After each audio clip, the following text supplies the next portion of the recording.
Asyhadu an la ilaha illallah wa asyhadu anna Muhammadan abduhu wa rasuluhu la nabiyya ba'da. Allahumma shalli wa sallim wa barik ala sayyidina Muhammadin wa ala alihi wa sahbihi ajma'in. Ayyuhan nas ittaqullaha haqqa tuqatih wa la tamutunna illa wa antum muslimun. Sadaqallahu wa sadaqa rasulul karim. Alhamdulillahirabbil alamin. Jamaah Kampung Taqwa Astana Rahimahullah. Mari kita lanjutkan lagi masih di surat Yasin.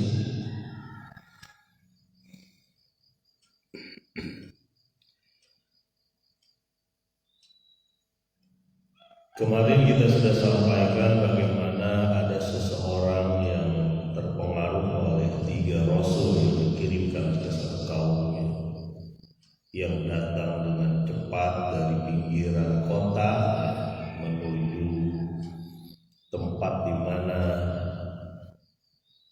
penduduknya akan mengusir bahkan merajam para rasul. Dan mereka mengatakan dan dia mengatakan supaya kaum yang mengikuti rasul ya, yang mereka mendapat petunjuk dan rasul-rasul itu tidak meminta upah. Kita lanjutkan di ayat yang ke-21 surat Yasin. Ayat yang ke-21.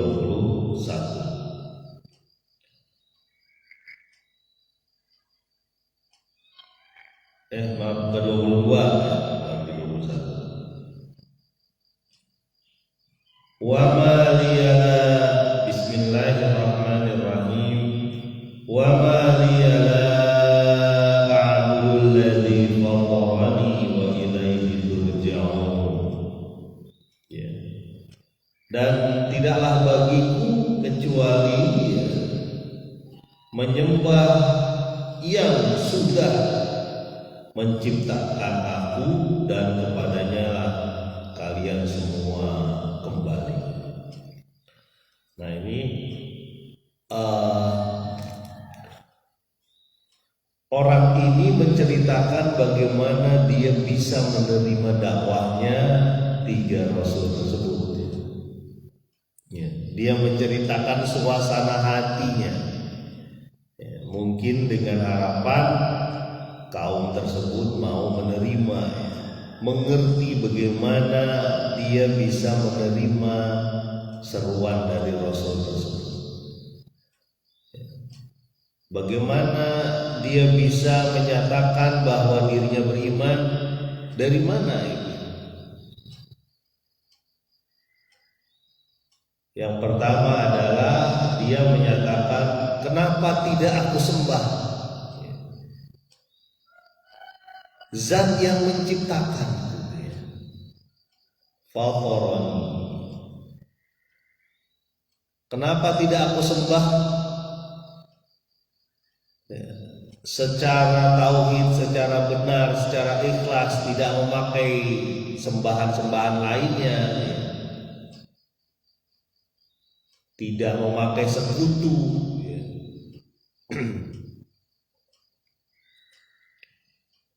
Zat yang menciptakan.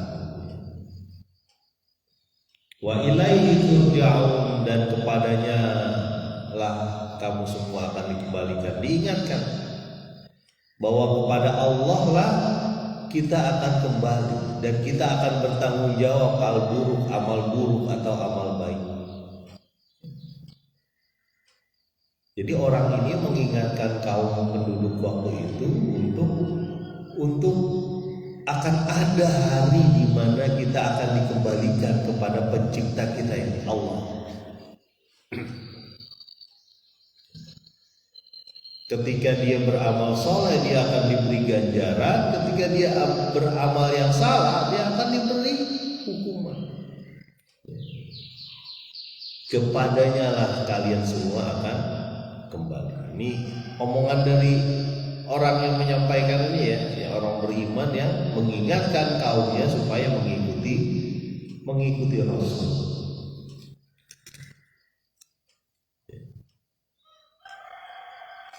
Ayat selanjutnya,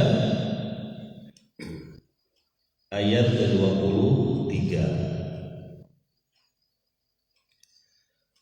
A'attakhidhu min dunihi aliha iyuridnir rahmanu bidurrin la tughni 'anni syafa'atuhum syai'an wa la yunqidhun. Mengapa aku ambil Tuhan-Tuhan selain Dia?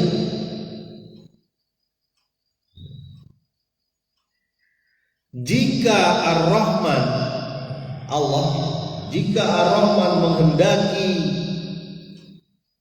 kemudorotan atau kecelakaan bagiku gara-gara mengambil Tuhan selain Allah, ya, tidak bermanfaat bagiku, ya, syafaat dari Tuhan-Tuhan itu, Tuhan-Tuhan palsu, ya. Dan tidaklah Dia bisa menyelamatkan. Ini dia sampaikan, ya, orang tersebut menyampaikan bahwa kalau aku ambil, ya, Tuhan-Tuhan berhala macam-macam, ya, bukan cuma berhala patung masalahnya, ya. Karena orang menyembah macam-macam, ada yang binatang dia sembah, pohon besar dia sembah, gunung dia sembah, jabatan dia sembah, nafsu dia sembah, ya, harta dia sembah, menganggap bahwa sembahan itu bakal mengekalkan dia, memberikan kebahagiaan dia terus menerus, ya. Jadi ini a'attakhidhu bisa berarti istifham yang menyatakan kecaman, ya. Istifham itu artinya kata tanya tapi menyatakan kecaman, ya. Kecaman itu apa, ya? Ini bahaya, kira-kira begitu, ya. A'attakhidhu min dunihi aliha iyuridnir rahmanu bidurrin la tughni 'anni syafa'atuhum. Ya. Jika Allah menghendaki kemudaratan kepadaku gara-gara aku mengambil sembahan-sembahan tadi, ya. Ini kita ingat bahwa dakwah kepada Allah itu dakwah tauhid, dakwah mengesahkan Allah, menganggap Allah itu satu, Allah Tuhan semuanya, tidak ada Tuhan-Tuhan lain. Makanya makna la ilaha illallah gitu, ya, memurnikan keesaan kita, keesaan Allah Subhanahu wa Ta'ala. Kita hanya menyembah Allah saja, nggak ada sembahan-sembahan lain berupa berhala, berupa patung, bahkan berupa keyakinan, begitupun berupa tradisi ada, ya. Atau berupa yang tidak berbentuk seperti kekuasaan, rupa, tampan, cantik, itu bisa jadi sembahan, ya.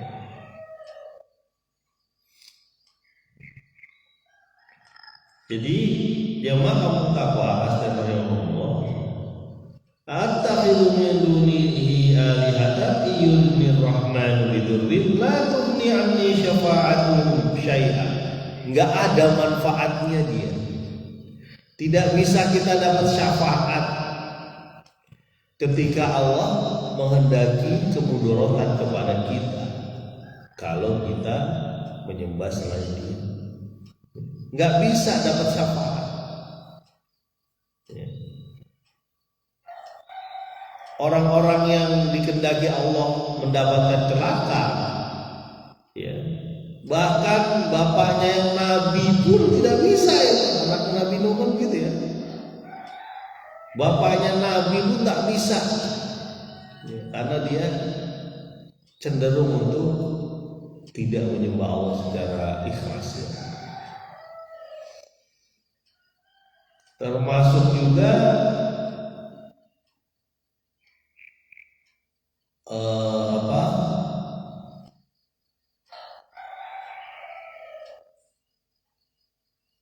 istrinya Nabi Lut ya, itu juga nggak bisa, walaupun istri seorang Nabi juga nggak bisa ya.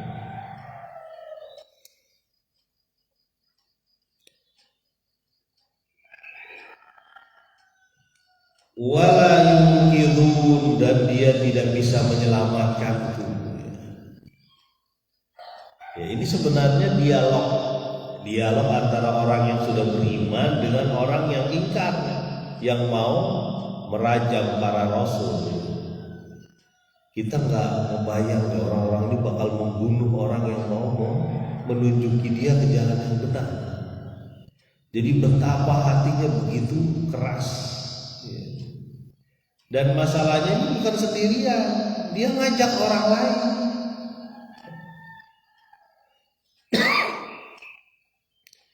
Dia ngajak orang lain untuk menghancurkan para rasul. Ya. Ayat selanjutnya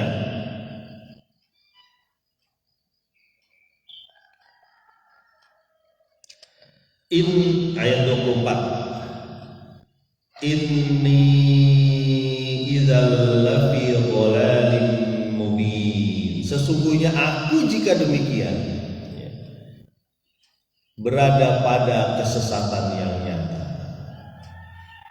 Jadi si orang ini menyatakan, kalau aku mengambil Tuhan-Tuhan selain Allah, lalu Allah menghendaki kemudorotan kepadaku gara-gara aku mengambil Tuhan-Tuhan selain Allah, gak bakal bisa aku diselamatkan oleh mereka, Tuhan-Tuhan selain Allah.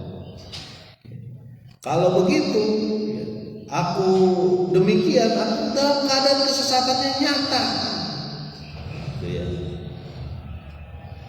Inni idzal lafi dhalalin mubin. Sesungguhnya aku dalam kesesatan yang nyata kalau aku mengambil Tuhan-Tuhan selain Allah, sembahan-sembahan selain Allah, ilah-ilah selain Allah. Makanya dalam sekali ya makna la ilaha illallah, tiada ilah, tiada sembahan, tiada Tuhan, tiada yang dia sembah selain Allah ya. Itu berarti juga tidak ada yang memberi rizki selain Allah, tidak ada yang berkuasa selain Allah ya. Tidak ada yang bisa memberikan manfaat dan mudarat kecuali Allah. Dan kalau begitu, karena dia Rabbul Alamin, Tuhan semesta alam, semua di mata Allah sama. Tidak ada perbedaan tingkatan dalam manusia misalnya.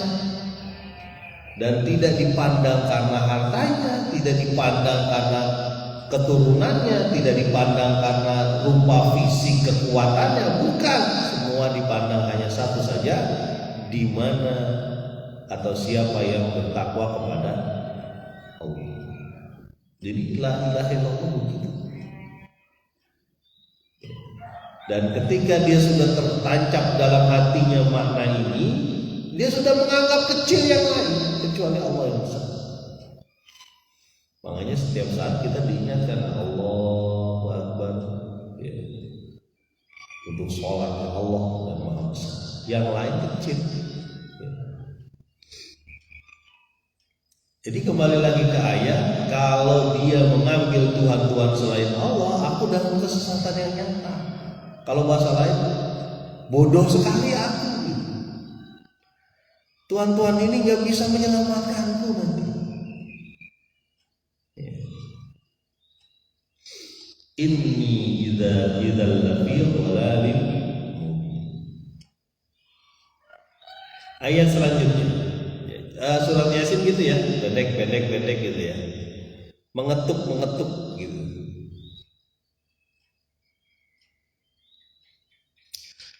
Inni fasma'u, sesungguhnya aku beriman kepada Tuhanmu. Ya. Maksudnya Tuhan orang-orang yang mau menghancurkan Rasul ini, Tuhan kita semua gitu ya. Fasma'un, maka dengarkanlah. Wah, ini orang begitu berani. Jadi dengan serta merta dia sampaikan bahwa aku beriman kepada Tuhanmu. Tuhanmu itu Tuhan, Tuhan para Rasul, Tuhan seluruh alam. Aku beriman. Fasma'un, dengarkan. Ya. Dalam upaya mengajak mereka untuk ikut juga, atau sabodo India. Masa bodoh Anda itu mau ikut sama aku atau tidak, terserah Anda. Tapi dengarkan. Saya beriman kepada Allah Rabbul Alamin. Ini kekuatan apa yang bisa membuat dia sampai ngomong di tengah kaumnya yang siap-siap membunuh 3 orang rasul? Itulah kekuatan akidah. Kekuatan akidah itu menganggap remeh, menganggap kecil, ya, goncangan-goncangan dari makhluk, dari manusia itu dianggap kecil ketika kekuatan akidah sudah menghujam di dalam dada. Itulah yang dilakukan saudara-saudara kita muslimah India sekarang, ya. Dengan lantang dia meneriakkan Allahu Akbar, Allahu Akbar ketika masuk ke dalam satu kampus, dan kampus itu ada orang-orang yang menyuruh dia melepas jilbabnya. Tuh bayangkan.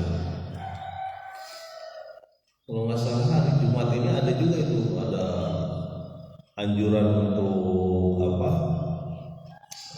berunjuk rasa atau kedutaan India. Kenapa? Karena salah satu negara bagiannya ya menyatakan bahwa masuk ke universitas negeri itu harus melepas jilbab. Oh bayangkan.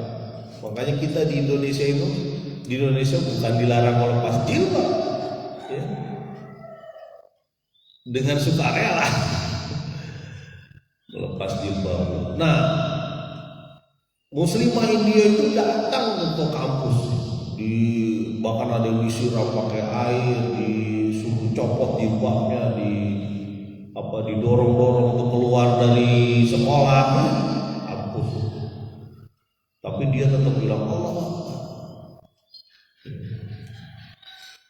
Jadi dia nggak peduli tuh bagaimana orang-orang mau menghancurkan identitas keislaman dia.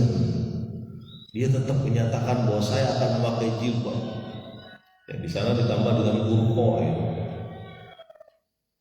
Ya. Makanya pikir-pikir tuh ya, di Indonesia ya alhamdulillah kebebasan berjilbab itu tahun berapa ya, 90-an ya. Ya. Dulu juga tidak boleh tuh. Di tahun sebelum-sebelumnya, tahun 80 ke bawah tuh nggak boleh pakai jilbab. Bayangkan negara muslim terbesar tidak boleh pakai jilbab. Lalu ada berbagai ormas yang ikut bantu lah. Ada MUI di situ, ada Muhammadiyah, ada Nahdlatul Ulama, ada Persis di situ, ada Al-Irsyad kalau masalah itu untuk sudah tahun-tahun dulu ya, sampai akhirnya perjuangan mereka ya, muslimah termasuk ormas-ormas Islam yang mengupayakan untuk berjilbab ya, untuk membudayakan jilbab di Indonesia, lalu berhasil di tahun 90-an. Ada SK 3 Menteri bahwa jilbab ya, pakaian muslimah menjadi pakaian yang boleh dipakai di seluruh sekolah ya. Itu juga perjuangan parah. Sampai dulu saya masih ingat dulu waktu tahun 1988, saya masih ingat ada isu jilbab beracun dulu. Jadi orang pakai jilbab itu ya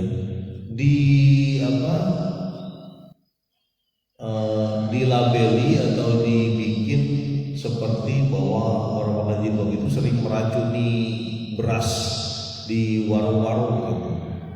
Jadi pakai jilbab ditaruhin racun atau gimana, beras setelah diaduk-aduk sama orang yang pakai jilbab, lalu lalu dia beras itu beracun.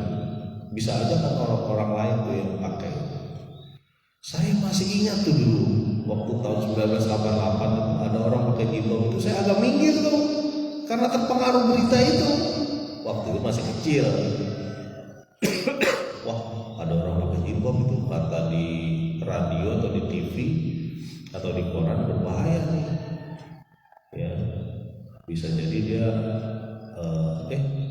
Desi apa kabar? Bisa jadi dia mengandung hal-hal yang nggak benar gitu. Itu waktu dulu saya waktu kecil, waktu usia 12-13 tahun lah. Itu kepengaruh juga tuh. Ya namanya anak segitu ya nggak bisa ini ya, di media rame, ya udah itu yang di ini. Tapi waktu itu, jadi saya lihat kemarin saya baru tahu itu perjuangannya mereka, orang-orang yang pakai jilbab untuk berusaha memakai jilbab masuk ke sekolah kemana, ya sampai akhirnya